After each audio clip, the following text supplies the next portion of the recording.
Hello guys, welcome to this channel, and today I'm going to teach you how to access your menu on your PC.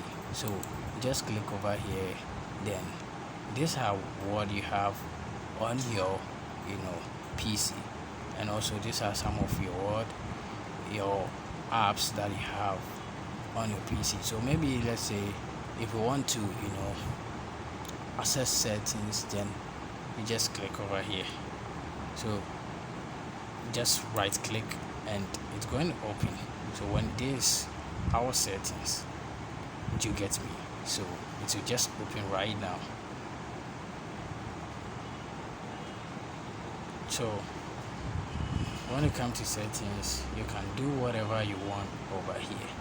So maybe you want to check your system, personalization, gaming, updates and security, devices like the Bluetooth, and also printers and mouse, applications. There are a lot over here, so you can access any of them. So this is how to access your settings and your menu on your PC. So thank you very much for watching this video.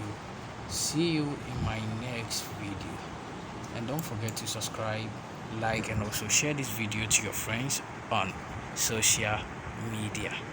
Thanks very much. Bye bye.